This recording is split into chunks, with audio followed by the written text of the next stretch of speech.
Hey everyone, my name is Dayo Adefa, and want to invite you to become part of this conversation, a conversation in which we're going to call it The Truth, engaging the culture with the gospel. And what does that really mean? It means that we're trying to show how the truth and the good news of Jesus can help inform us on how we deal with all of life. And yes, that includes our relationships, our marriages, our families, our sexualities, and even when it comes to issues like this, what we're dealing with when it comes to racial unrest in our country. So please join us as we seek to engage our culture with the good news of Jesus.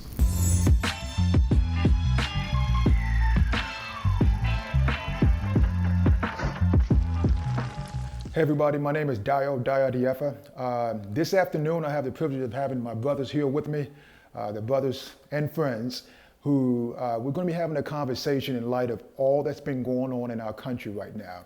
And so with that said, I'm just going to open it up. It's been an interesting year. 2020 has been challenging for many of us with the global pandemic and also with all that's going on with the racial unrest, if you will.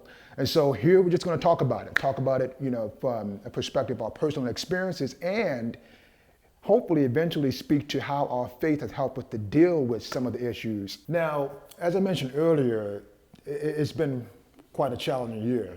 Early on in the year, we mourned the loss of a very, very, very popular NBA star. The whole nation was thrust into mourning. Before that, or rather after that, a couple months later, we're thrust into this global pandemic. Everybody's quarantined at home. Life as we know it is turned upside its head. We can't go anywhere. We can't socialize. We're told to stay in our veterans' homes, social distancing, they called it. And then before you know it, we're seeing videos that obviously we've all seen before of people of color either being shot while they're jogging, being broken into and being shot while they're sleeping. And then very lastly, what threw the whole, I would say, world into a flummox was a video of a man being kneeled on his neck for 8 minutes and 46 seconds until he died. What was your first initial reaction? Man, it was very distressing, acutely distressing. This man was being kneeled on by three separate officers, 3 on his body and 1 on his neck, to my knowledge. And it's almost as if the police officer had a smug look about it, which was very, very disgusting. And so it wasn't a good feeling. No person with a soul could watch that and agree with it, in my opinion. Right. Anybody else have any input on that? I couldn't finish it. I probably got 2 minutes in, and I think the main thing for me was seeing the officer and just how soulless he looked. He just didn't care.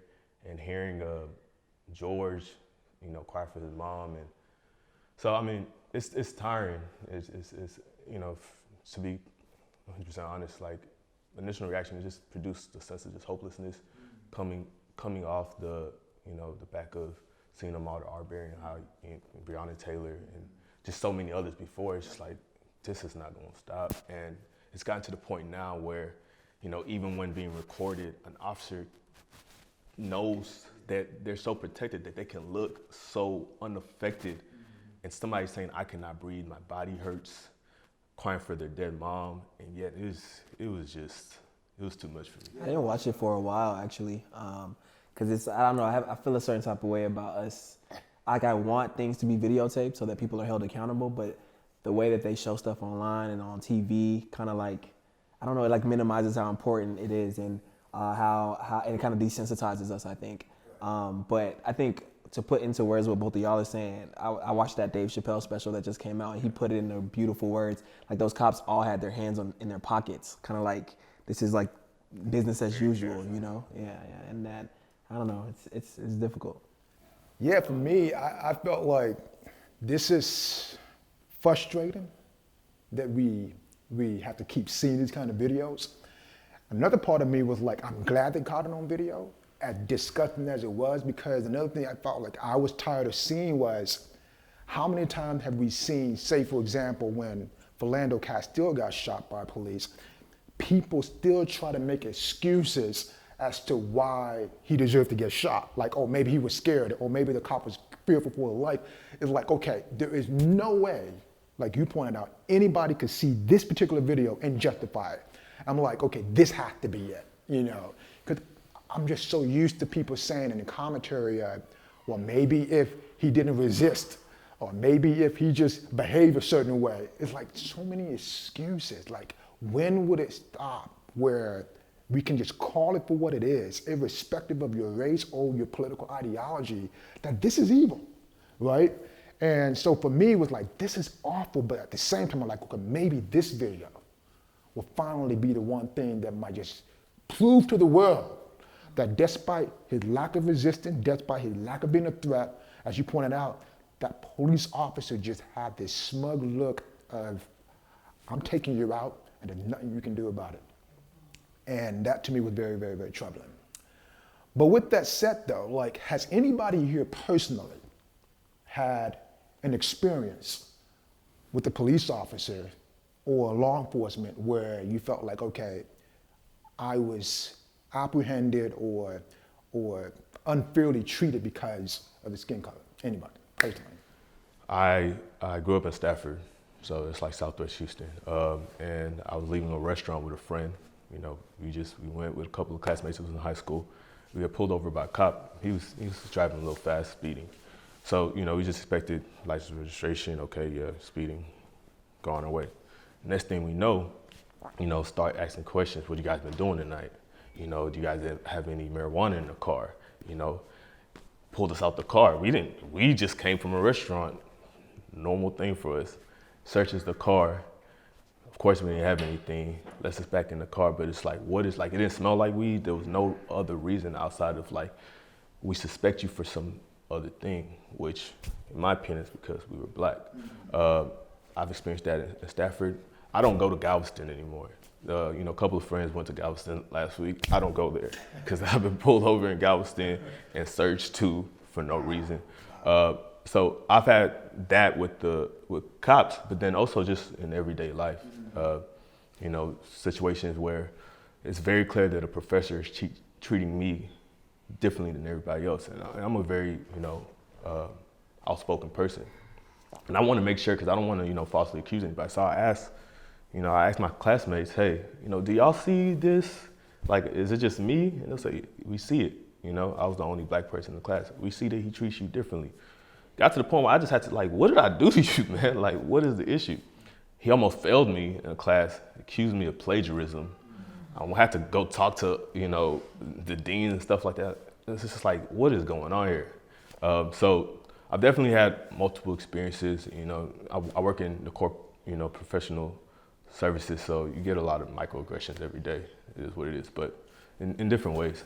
And that's a good point, because we're not just talking about just dealing with the police. We're talking about even dealing with people in our professional, you know, career. Anybody else want to speak to that? Yeah, I mean, racism in healthcare is like very apparent. And it's not just against like staff or like co-residents or attendings. It's mainly like even with patients, right? Like there's research out there that shows if when you correct for socioeconomic status, that black women are more likely to die like in delivery and just in like the OB world in general. And the only thing that you can point to is just like us being treated differently because we're black, because those are black women. When I'm at work, you know, and this is real and it happens, you know, across the board. If there is a white parent that is, you know, being very passionate about their child's care, you know, the team or the nursing staff or everybody says, hey, that mom, we love how involved that mom is, you know. But if it's a black mom, it's a problem patient. It's a difficult patient, and be careful going into that room. And that's stuff that they don't think people listen to and see, and that's things that we see, you know. Absolutely. I know, Pastor Jason, you know, we talked about this before. Yes. You're a pastor. Yeah. I mean, so I definitely, yes, sir, have experiences. But one particular night when I was a little younger with my friends, you know, we went out to a club and kind of hanging out, and I was about 19 years old at the time. And, you know, we were riding on the way back, and it was about 4 of my friends. We were all black. and we got stopped by the cops. I had a busted tail light at the time, so we stopped, and it was, you know, license, registration, the normal thing. Then he was like, you need to step out of the car. And my friends are like, why? I'm a little bit more passive at the time. So I said, okay, no problem. My friends were complaining. They said, y'all need to sit over there on the side. And they were like, yeah, sit on the side of the road. So we were sitting, and it was humiliating, to be honest with you. I felt very degraded. And they said, well, do you guys have any drugs? I'm like, no. And it was my vehicle. And none of us were drinking or driving or anything like that. And they were searching the car continuously for about 30 minutes. I mean, the hood, the inside, going. They were like, I know y'all got some marijuana or something. I'm like, no, I don't have anything. I don't even do drugs. So it was extremely humiliating. It was extremely degrading. And that experience really helped shape me in a way where, well, negatively initially, because I thought about how I was looked at upon society because it was young black men going out. And I'm like, to me, that became a normal, you know, in that time of my life. And I'm like, wow, now that I think about it, 20 years later, I'm like, there's no way I should have thought that should be normal, that I should be pulled over. We called it driving while black, you know, in Washington, D.C. And, you know, that's real, you know. And I'm like, wow, now that I think about it, it shaped me in a way where I thought that was okay. But now I'm thinking over time, in retrospect of all that's going on, when the situation happened with George Floyd, I was like, oh, I'm devastated. You know, it really devastated me. So yes, being profiled, it's real. And I know that for me, growing up, one of my mom's good friends, her son was murdered by the police. And the details of the case was never really revealed. Because that's a common theme, like it's your word versus their word, and their word is always gonna win. And he was murdered, man. Good kid, you know, went to a good school, A&M, and just his life was ended like that. And it was probably in 4th grade for me. I think the very first time I experienced racism was I was in private school up until 9th grade. And, you know, we were all going to go on a field trip. And the owner of the school was white, very good. They're a Christian family. And their daughter, you know, I had a crush on her, you know, white girl. So, you know, all the guys are just like, you know, when we go on our field trip, you know, we're going to walk the girls up to the van and everything like that. Just be gentlemen, right? And I was just like, you know, so they're like, okay, all the guys say who we're going to walk up. And then, you know, it was like about 5 guys that came to me. And then I was just like, her name was Caitlin. I was just like, I want to walk up Caitlin. And then she's like, ew, no, he's a black guy. And I was just like, and I just ran to the restroom and I just started crying, you know? And I just said that to, you know, that was kind of like when I started seeing that at the end of the day, you know, for me, when my white counterpart sees me, they don't see Nigerian, they just see a black man, right? That's part of the reason why we're having this conversation and just hearing everyone speak, the diversity in the room, diversity in context of heritage, diversity in context of our professional backgrounds, speaking to this narrative that, you know, it's only a certain kind of people that get pulled over by the cops, you know, the criminal, the drug dealer, the gangbangers. Here we have doctors, pastors, business professionals, professional basketball players who, irrespective of the background, the only commonality, you know, in terms of being pulled over, or at least been harassed, if I can use that word, the color of our skin. So I want to ask this other question. How do you feel when you hear people protesting, calling for justice, saying Black Lives Matter, and we hear the retort that says, well, no, all lives matter? What goes in your mind when you hear that? You know, same people that say all lives matter say blue lives matter. You know, so they want to draw the attention away from what is actually happening to change the narrative, to say this is not that big of a deal. And that's the issue. It's like the attention isn't being put on what needs to be put on, which is disproportionately Black lives are not regarded as worth anything to the police, to many of the people that live in this country. So that's what we need to be talking about. Of course, if Black lives matter, all lives what matter. But what we are talking about now and what we're asking you to come and join us in order to change is that Black lives are seen as important and valuable. So I really, I don't give people excuses as far as like ignorance. Like, I agree. Yeah, I agree. I think it's just to change the narrative. Like when they talk about looting, when they talk about rioting, and they're not focusing on the why, like it's just all to take away the emphasis on, hey, like we're not being regarded as like important, like human life, like worthy of a trial or worthy of, like you have people like Candace Owens and some other folks saying that, like listing people's rap sheets almost as if that warrants or justifies somebody being murdered, and it's just not the case. And I think another thing is the narrative is that we have to have this binary choice of if we are for the police, that means that somehow, some way you are anti, Black lives, or if you're pro-Black Lives Matter, that means that you are anti-police. It's entirely possible that we can be pro-Black Lives Matter and at the same time, pro-police. I think the main thing that you have to emphasize there with that conversation is you just have to describe what you're talking about. Like when people say they're pro-police, it's a difficult conversation because like the institution of like police, just in its origins, it just isn't set up for us to succeed. Like, and like when people say defund the police or abolish the police, it scares people. But in reality, what that means is like shifting funds away from these people who aren't trained adequately in some ways. They got military grade. Yeah, and putting that towards like community projects to make sure that people are equipped to handle situations that police don't need to be called in for. Basically start reversing the effects of systemic racism over, all this time. I think when you get down to the root of it, like what maybe people aren't saying, right, is like we should respect lives in general. So police, this the same way Black people have value inherently, police have value inherently. Now the question is like, how do we honor their value and not give them the kind of like the freedom to just do whatever they want? When you watch and you see social media commentary, because I have friends, like you pointed out, who are African, I have a lot of friends who are African American.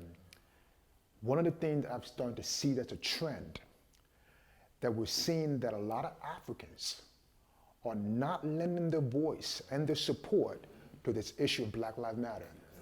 They're almost suggesting that, like you pointed out, Davis, whatever they're dealing with, they deserved it, that's because of how they got it, almost making a demarcation between Africans that live in America and African Americans.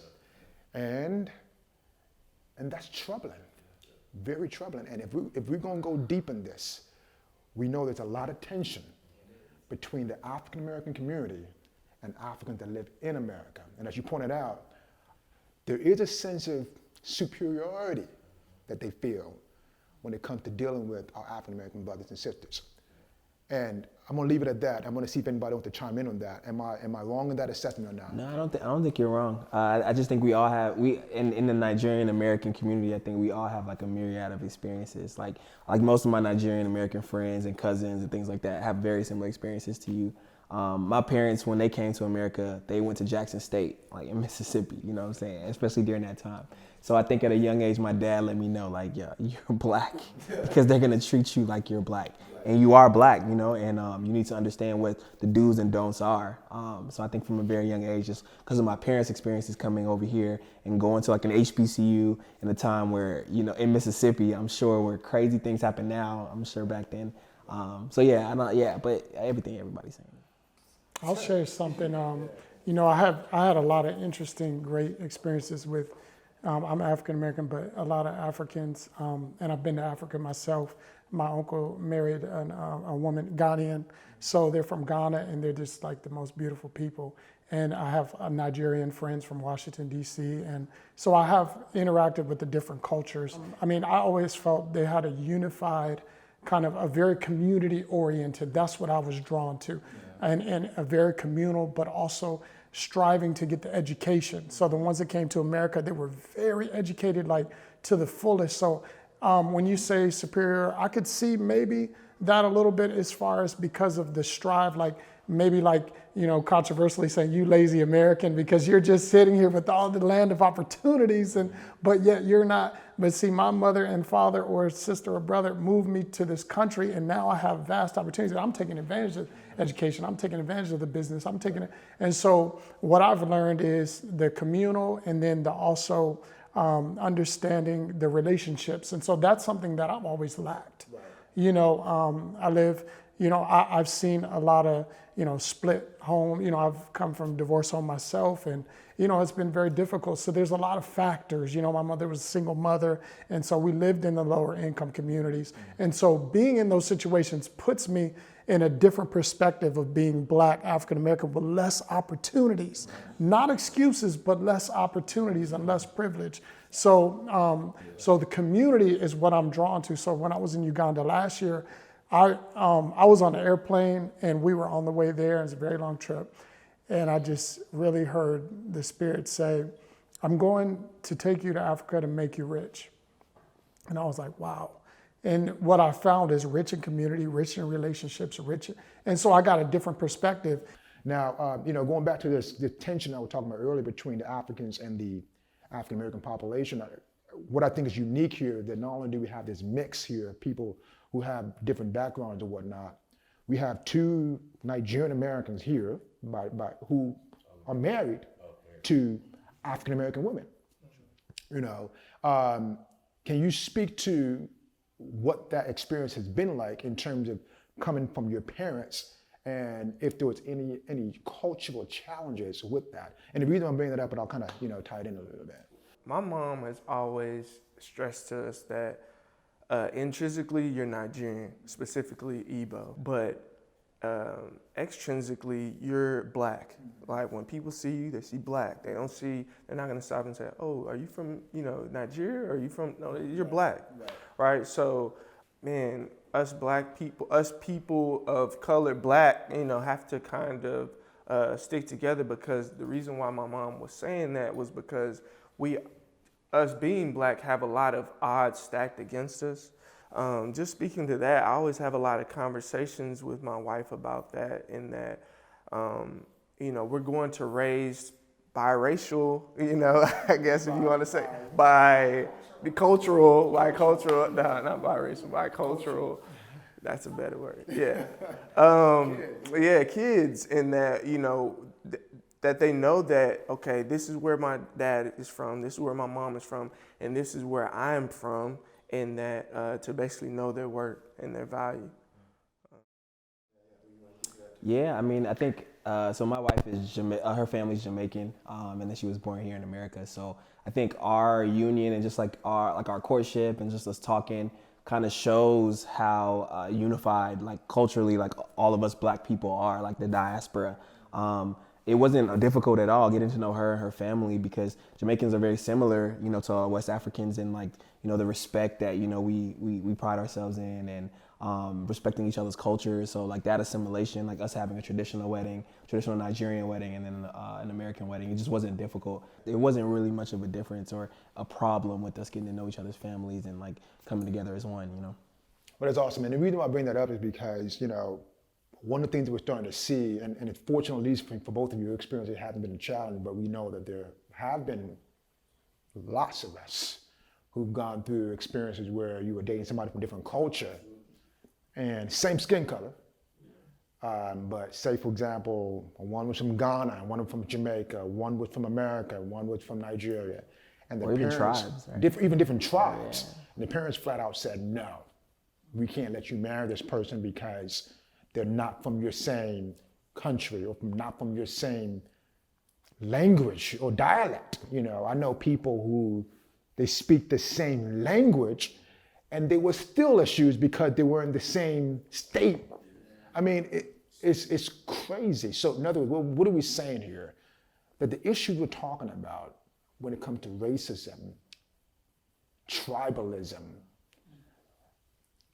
any kind of ism there is so deep and so pervasive, and it goes deeper beyond skin color. It goes deep beyond skin color, because in our brokenness, we're always going to try to find how we can puff ourselves up and say, I'm better than you because A, I have more money than you, B, I got more, more educated than you, I've got more class, whatever the case may be. In our sin-minded brokenness, we're always looking to justify ourselves, find our sense of security and value and self-worth. But how then do we understand that we all have prejudices in one way or the other? I was having a conversation a couple weeks ago, and for Africans who came from obviously the continent of Africa, if not for the Black Americans here, we wouldn't be here. Martin Luther King, all the Black people who came together and sacrificed their lives, their livelihood, the things that they went through. If not for them, Africans would be the ones that would have gone through that, right? They probably wouldn't have done. Huh? They wouldn't have probably. Yeah, probably, exactly. You know what I mean? So they paved the way for us here, right? Because of them.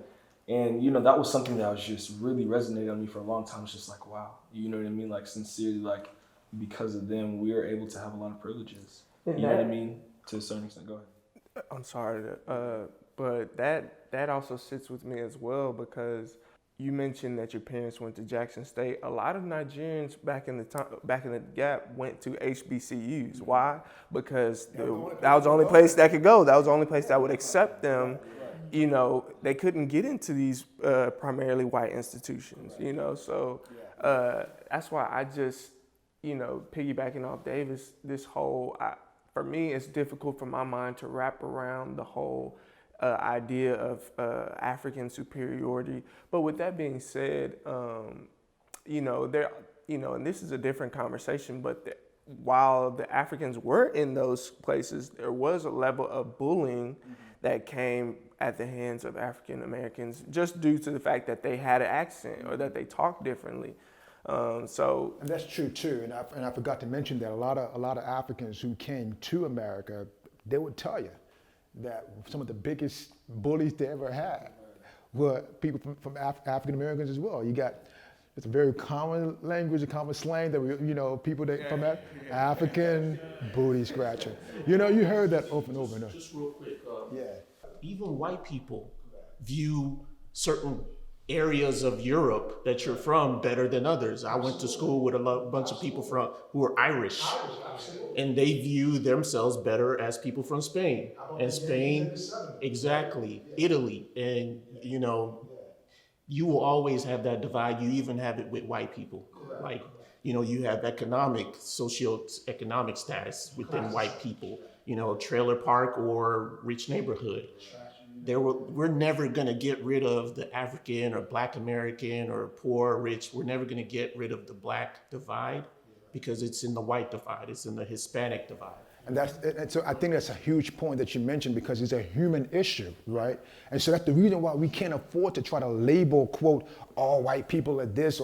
When you recognize it's a human issue, then you realize that we have to be very careful with our words here. As you point out, the genocide we saw happen in Rwanda, right? We have millions of people from the same country kill each other because from different tribes.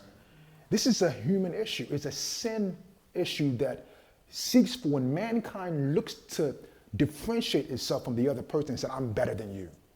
And we will go to large extents. I mean, even the Jewish Holocaust is another good example. We can give examples and examples of examples of examples.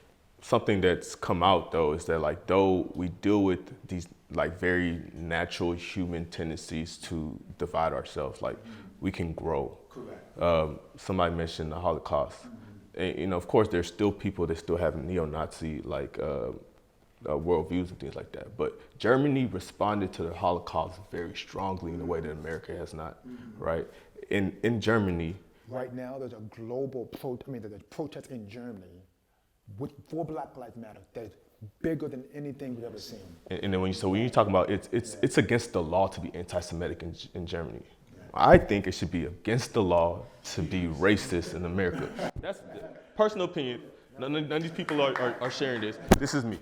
But that is a nation that wants to correct their flaw. You can only correct your flaws if you actually admit the fact. Yes. Okay. So we haven't gotten there yet. But so the steps, right? Of course. But main point there is that we can grow. So sometimes we get caught in it will always be. But there is a way away from it would always be. That came up when we were talking about, Black Americans versus African Americans. At least and my view may be limited to my experiences, but at least for me, being a Nigerian American is a lot more palatable now, even amongst my Black Americans, than it was when I was in middle school, right?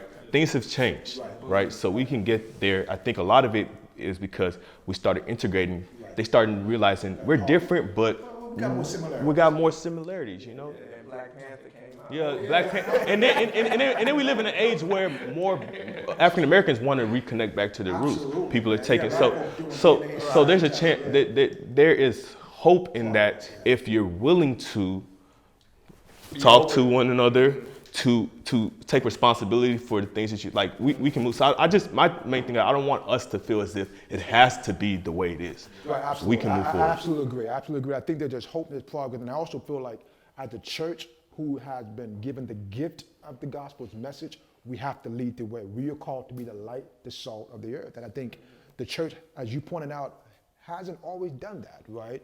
But if we give credit where credit is due, the civil rights movement was led in part by the church, and we saw the significant, impact that made. So I think it's an encouragement for us, as Pastor Jason mentioned, to take this opportunity as the church, as the body of believers, to just lead the way. Real last quick question. I know we got to go. But I also want us to please emphasize that though this is a human issue, we shouldn't fall into the Christian's trap. Like, I think it's a trap that a lot of us Christians are falling into.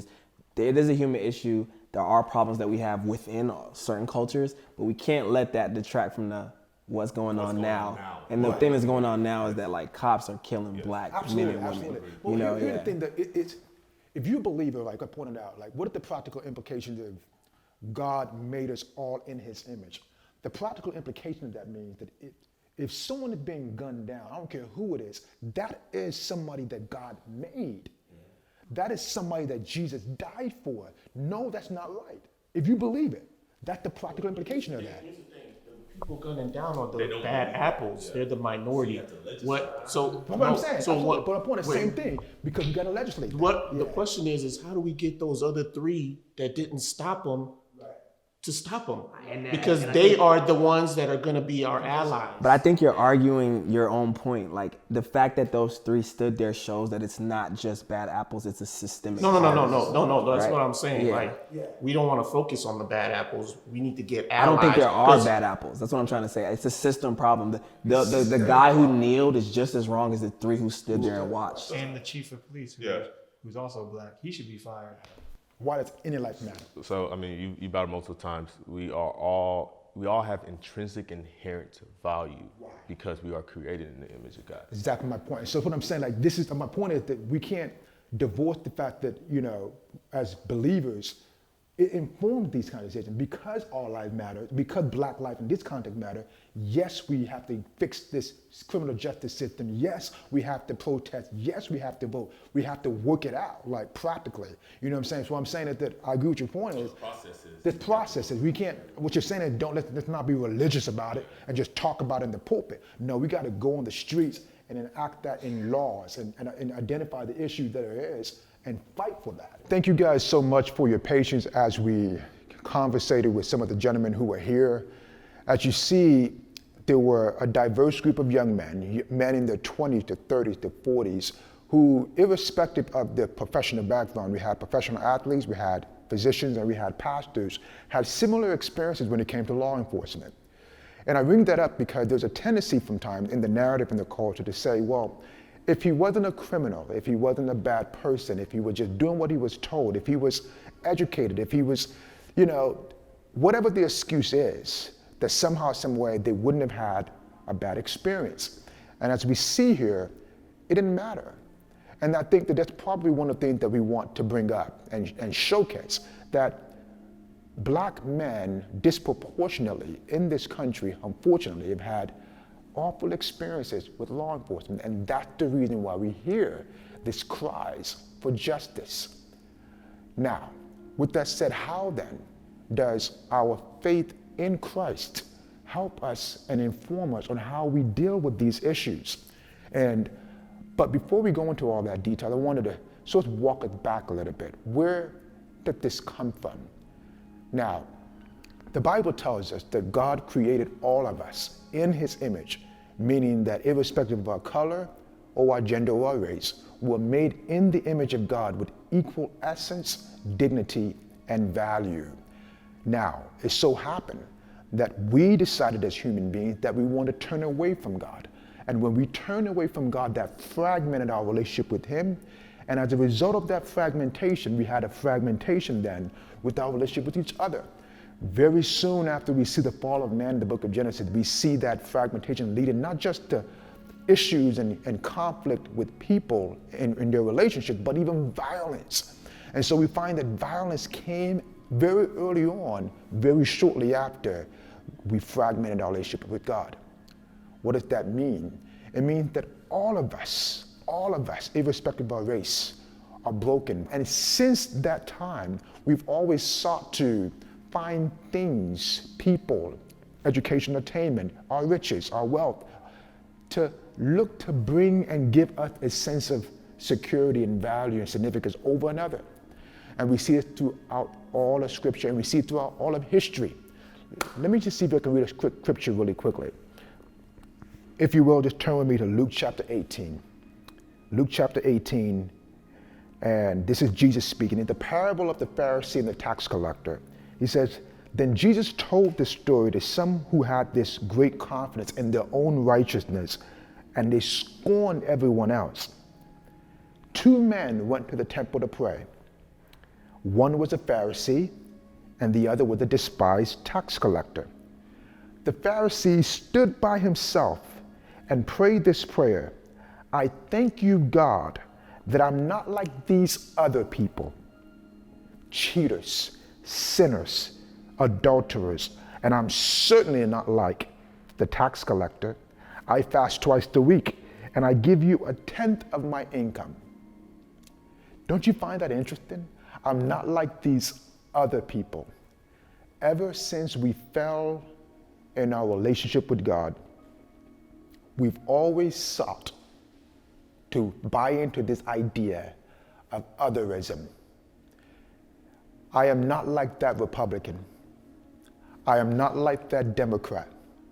I'm not like that white person. I'm not like that black person. I am better than them. We've always sought to seek a sense of salvation and self-worth and security in being something that someone else is not. Otherism. And we find that kind of otherism plays out in all of life. Not just here in the United States, where we find the conflict between black man and the police, or black man and white brothers and sisters, but we find those kind of conflicts play out all over the world, even among Africans and African Americans. So what does that mean? It means then that this issue of racism, this issue of otherism, tribalism, whatever ism there is, goes far deeper than the color of our skin. It means that because of sin in our hearts, we always want to justify ourselves, bolster up ourselves, and say, I am better than the other person. Where do we find the solution to this? How do we deal with this? The Bible tells us it's only in our belief in the gospel. And what does that mean? It means then that as opposed to seeking to find our sense of dignity and self-worth in our skin color, we find that sense of dignity and self-worth in God through what Christ has done. We were first made in his image, and after we were made in his image, he reconciled us back to God. Jesus reconciled us back to God through his finished work on the cross. That means that if we believe in this gospel, then we no longer need to find other reasons or other things to justify ourselves, but rather we're justified in him and him alone. Only till we find the ability to be able to rest our sense of security and significance in what he's done for us. It's only to that time when we fail to now, or rather resist the urge to look to other things to justify ourselves, like our skin color, our money, our education attainment. But is that all? There have been some in the church circles that have said, well, you know what, all this peaceful protesting and all this marching, they're no good. All we have to do is just believe in Jesus, and therefore all the racism will go away. Well, it is true then that we have to place our faith in Christ to rid our hearts from racism. But to say that that's all we need to do would be simply reductionistic. It's not that we need to not protest and not believe in Christ, or rather, but we need to do both. We need to believe and place our faith in Jesus, rid our hearts from individual racism, and then, of course, do all the other things that need to eradicate systemic racism from our system. So then, it means that if we have to protest peacefully, if we have to vote, if we have to legislate, if we have to do whatever it takes to rid our systems of the injustice that exists, we do it. And so it's not either or, it's and both. And I'm hopeful that as we, as a country, come together, have these conversations, we, one, acknowledge the fact that there is a problem with race in this country. After acknowledgement that, we repent of these racist issues and these systemic problems in our education and our criminal justice systems. And then after we've done that, we work it out in every way we possibly can, in every area, in every sector, whether it be in the education system, whether it be in the criminal justice system, whether it be in the healthcare sector, whatever it takes to rid ourselves of the systemic issues of racism. Only then will we truly see the justice, and only then will we come to fully realize that indeed we're all made in God's image, we all have dignity and worth and value, and then we'll see the peace that we need. God bless you, and we look forward to having this conversation even further. Thank you.